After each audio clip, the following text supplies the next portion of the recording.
Sharif Mohammed is going to come and present to us on the work that they've been doing in reaching women with the micro-retailing and access to market for rural producers. It's very important work and very, very good work from what I understand. So can you please encourage him and show us how good the lunch was? Thank you very much. So Sharif, you've got half an hour. My name is Sharif Mohammed. I'm the Group Intervention Manager for Micro-retailing, access to market for rural producers, and access to technology. The theme of the presentation is reaching women. I'll spend some time explaining the theme. Because in the fall of 2012, when we're in an inception period, we carried out market systems analysis. We did a lot of M4P analysis, analytical tools, to look at what are those things that would eventually trigger systemic change. So I'm still discussing the theme. And there are two ways to look at the problem or the challenge. You could either look at it through the problem tree and see how you will try and solve a problem, or you could have an opportunity lens, which is how do you reach women through tools that the women already have comparative advantage in. In the last 2.5 years, we adopted the opportunity approach, and that's why we have a very good story to tell today. Next. In this, I'll discuss the constraints or the problems or the challenges or the inhibitions to success for poor micro-retailers and why they could not on their own get good jobs and increase incomes. There was a highly fragmented supply chain. What this means in very simple terms is from the factory of manufacture to the end consumer, you could have 26 actors. Somebody got the allocation paper. He earns rent for doing nothing. It gets to the distributor, the sub-distributor, the wholesaler, the sub-wholesaler, the retailer, the sub-retailer, the micro-retailer, the consumer. In each stage of this value chain, you have margins that add up. That's what we mean by a very highly fragmented supply chain and multiple actors. By the time it gets to the poor, who do the last mile distribution, there's hardly anything left for them. Now, at that stage, you're dealing with very poor economies of scale and scope. It's also very difficult for you to have a good bargaining power. And because you are at the bottom of the pyramid, you don't have records, you don't have market intelligence, you can't approach a financial institution for working capital. This led to reduced incomes, increased poverty, and reduced scope and scale. Back. Now, with all these problems, it's easy to think we need external financing to solve it. But that's not true. We actually brought innovations of how people can come together, cooperate, recycle capital through increased frequency of trade, and we're able to reach over 100,000 women in Nigeria, with less than 10% coming from commercial lending. Next. We started difficult. We're looking for very high margin products. We started with solar lamps in the summer of 2013, in June. We started with solar lamps. We were encouraged because the solar lamps had a 25% margin. We expected that that would get the women rich quickly, but we were wrong, and I'll tell you why. Despite the fact that the product has high margin, if the frequency of purchase is not high, the people earning less per transaction, multiple transactions would have more jobs and incomes to show at the end of the year. So we tried, adapted, before we focused on fast-moving consumer goods. Day-to-day things they do, things they consume, things they can readily distribute, but things they buy are expensive because they don't have negotiation power. I'll tell you how we'll solve that problem later. We also worked with 12 stakeholders to introduce 6 innovations to the market. 3 of them have sustained. I'll list some of those innovations. There was a wholesale buying group, there was a buyer's club, there were cooperatives, there were strategic wholesale distributors. There were a number of things we had to try in different geographies because copy and paste never worked. For every community, every woman group, there was a comparative advantage they had. And you need to understand it.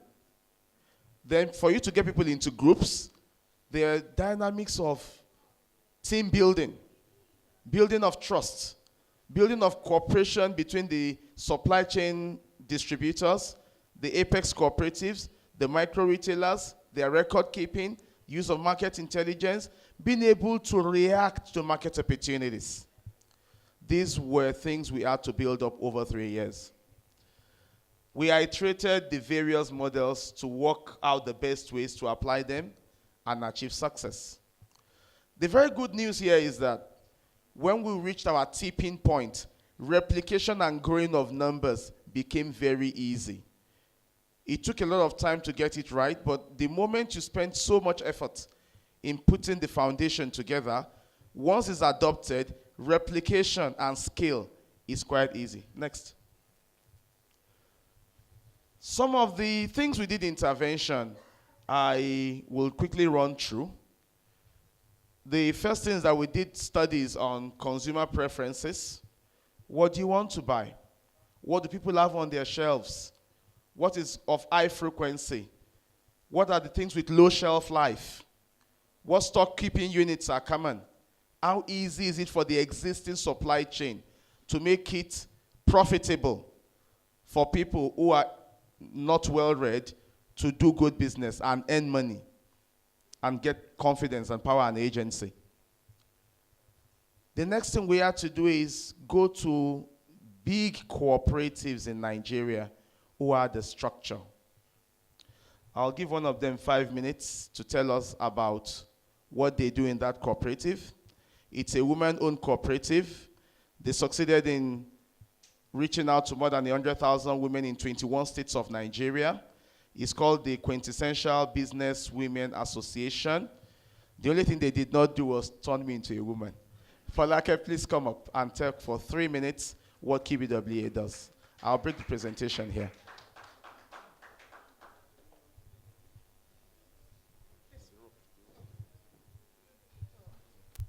Thank you very much. Good afternoon, everyone.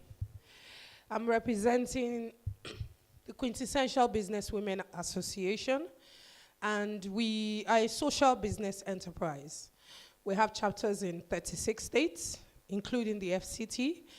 And what we do is that we have women in cooperatives in every local government in Nigeria, which is 774 local governments. Our women are 20 in each cooperative. They have a cooperative head. And we have a structure that monitors them through the senatorial districts, the local government reps, and of course, the state. Meeting GEMS4 was an amazing opportunity for us. First of all, we play in the agriculture and solid mineral sector. And if you know that sector very well, you know it's time-bound. That means when the women plant their agro-produce, it takes some time before it matures and they can begin to sell it. While they're waiting to sell, there's a gap. They're not doing much. They're just waiting to harvest their products and take it to the market and sell. So coming into contact with micro-retailing, we're able to provide an opportunity for our women to become economically empowered, aside from the agro-produce they were doing. So they could aggregate their funds in their existing cooperatives and in other cooperatives that we formed with them and put their money together, go to a major distributor, buy their fast-moving consumer goods, which is sold in their locality, particularly the products which move very fast in their locality.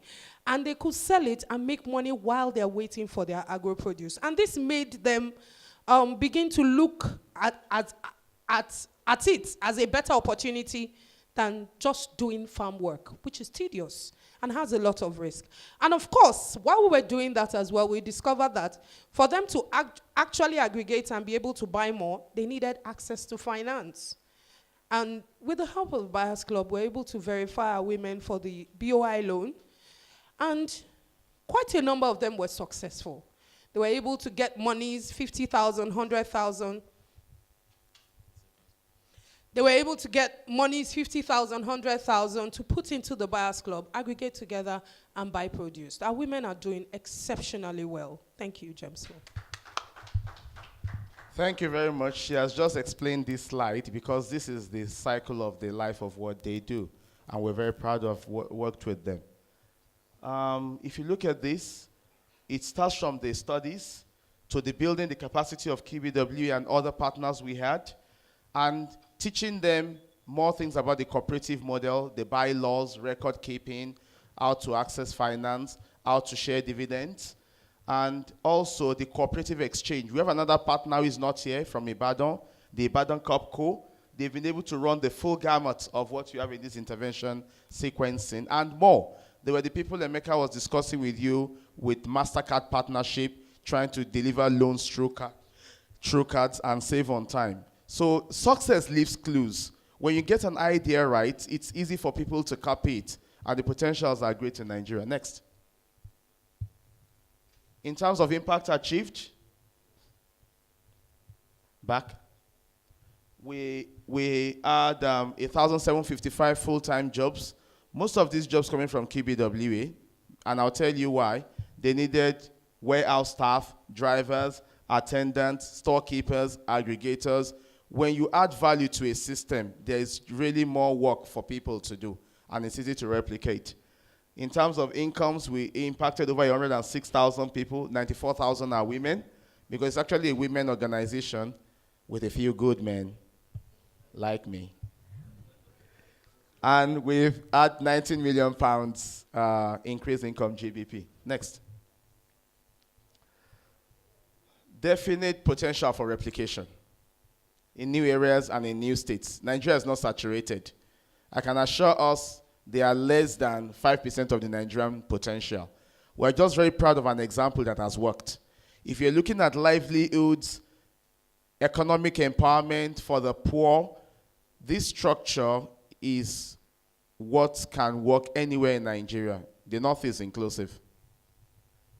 We also have wide-ranging dissemination workshops, which we have gone to share in the states of Kaduna, Kano, and Jigawa. We've also had follow-up workshops and action planning workshops for partnerships. We've got a lot of cooperation from the government of the state of Osun in terms of knowledge management, M&E capacity, and other project management building. The cooperative federation in Nigeria, there's an Apex cooperative at the national level. There's a director of state cooperatives at every state in Nigeria and the Abuja Cooperative Federation. And there are the primary societies, there are the unions. So this is a structure that traps margin. The motto for our intervention is structured and competitive procurement. Structured because even the FMCG companies now know where does our product go? Where do we need to put our advertising budget? Who are the number of people there? What are the demographics? What are the opportunities? If a new product development wants to start for anything in Nigeria, you have a defined distribution channel. And when we say competitive procurement, it's just because by coming together, you've been able to bring economies of scale and scope into what you do, and you can buy cheaper. That savings you transfer to your members in two ways. The first way is that they make a margin on every sale. And the second way is that cooperative runs like equity financing. Money is still being made to a central pot that is shared in December in form of dividends. It's a very good way to go. Next. This is Mrs. Shakira Oyewale, QBWA Niger. She's very glad to have been part of the Buyers Club. She has benefited from it. Our family has also benefited because I can help my husband in these very difficult times. You can see she's actually very proud of what she does. Economic empowerment builds a woman, and building a woman builds a nation. Next. Yeah, the lessons.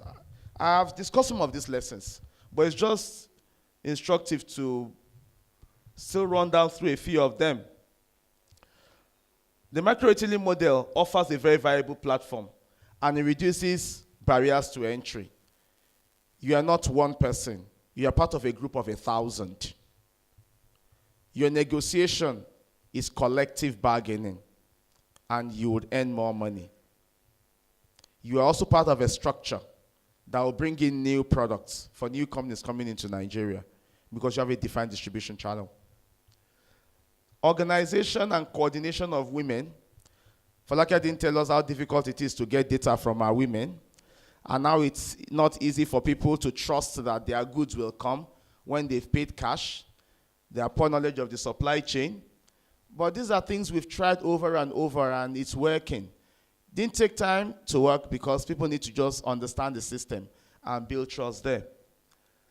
Then the issue of group dynamics, people-to-people communication, group team building, sharing of roles and responsibilities are things that make it very tough to put strangers together. When you want to put people together for this kind of thing, make sure they are common denominators. Do they live in the same area? Do they trade in the same commodity? Are they using the same supply chain facility? There must be a common interest. It's not enough that we'll all make money out of it, so we must come together. Then we also need to be conscious of cultural practices. What works in Kano and Osun does not have to work in Enugu. In Enugu, they don't want to come together. Everybody is a champion on his own.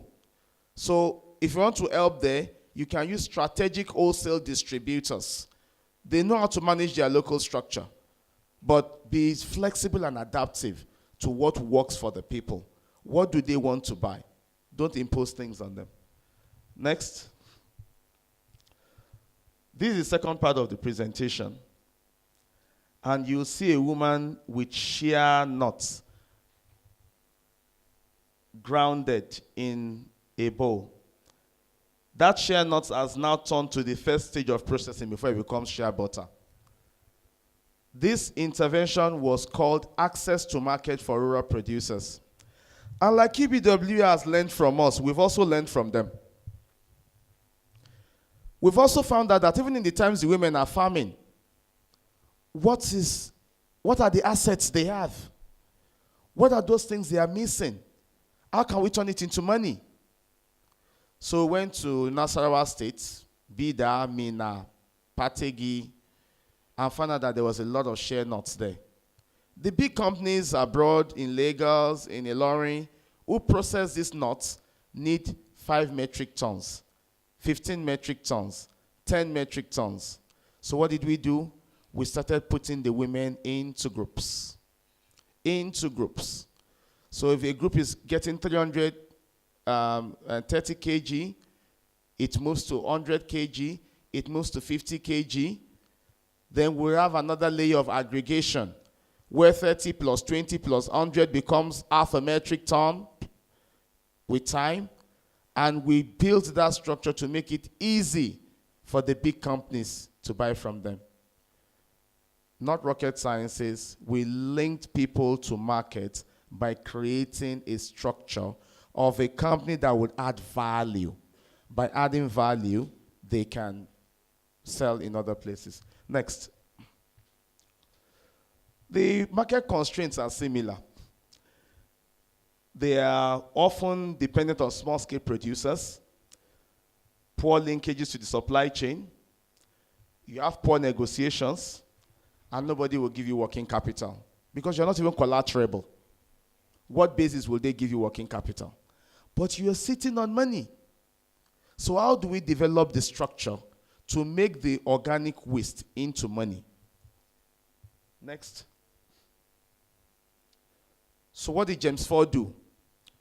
We decided to first understand the model, which is, what is the community? Where are the women? What do the women have?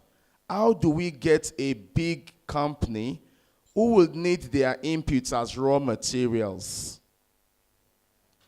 So we have created solutions to supply side problems and demand side problems. And we also want commodities that are everyday things. So in Niger State, we did for shea nuts. In Nasarawa State, we did for moringa, zogale. It grows in the wild, but we got the women into groups. We got a company to buy from them by weights and measures. And that company makes it into Lipton tea bags.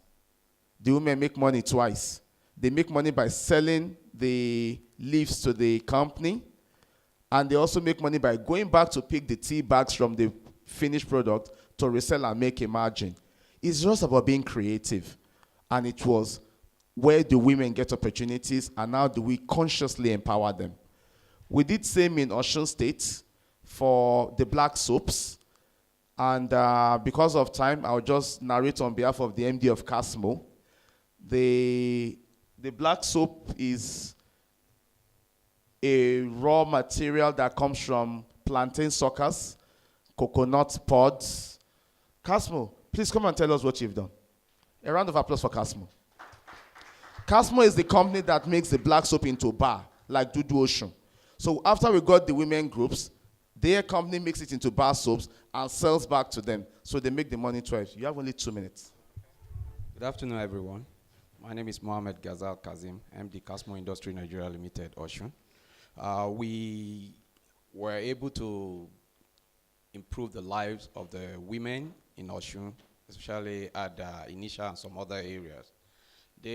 When we got to their clusters, we can describe it as being dead, because most of them were no more. They were no more in that cluster. They were not working again.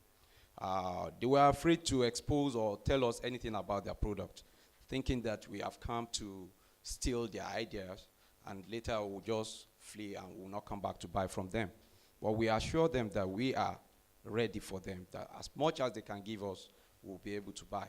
And thank God we have worked on the market very well, though there are some issues, like it's not easy to bring the normal oshedudu, we call it oshedudu in Yoruba, the black soap, to make it hard, like my friend just talked about another company product. Yeah, we cannot easily make it hard like that, but we have to do some other amendment to make it hard, so that we'll continue to buy from them instead of making something different from what they are doing. We want people to have the natural black soap, and that's what we have done. So up till date, we are still buying from them, and they have been able to bring back most of their friends that left the business. They have been able to bring back their children, their ladies, into the business again. And I believe before the end of 2018, we should be able to improve more and more on that. Thank you very much. Thank you very much, Mr. and Mrs. Casmo. I recognize the presence of the First Lady of Casmo Industries, Mrs. Fumilayo Casmo. Yes, thank you. Next. So as we exist, the rural producers are earning higher incomes. I mean, this is from the testimonies we can hear. And Casmo has just invested another 19 million naira in molds and a new line. Because Casmo already sells soaps. We just brought in the black soaps product line as an investment to them. We invested in marketing. They've invested in the assets and the inventory. And they sell into 12 states of Nigeria. Yeah, 12 states of Nigeria, I'm correct. Next. This intervention is less than 15 months old in reality. I really wish we started it earlier. I'm sure the impact numbers will be more than this. But 5,000 plus people with 4,600 being women is the impact we've created across the intervention. And the numbers are growing. Even at the exit of December, the numbers will keep growing. Then we've also had £3 million you now notice something, that the income per capita is higher here. This is actually the future of Nigeria. This is the future of community building here. It's about going to companies, places, knowing where things will happen, and knowing what opportunities they have there. Bring the companies that will work, and we expect things to happen next. So this is a word on marble, and the last slide in this presentation is from a woman in Ede community who is selling to Casmo. They sell only on market days. But what she's telling you here is, we now have a factory that can buy from us. Thank you very much.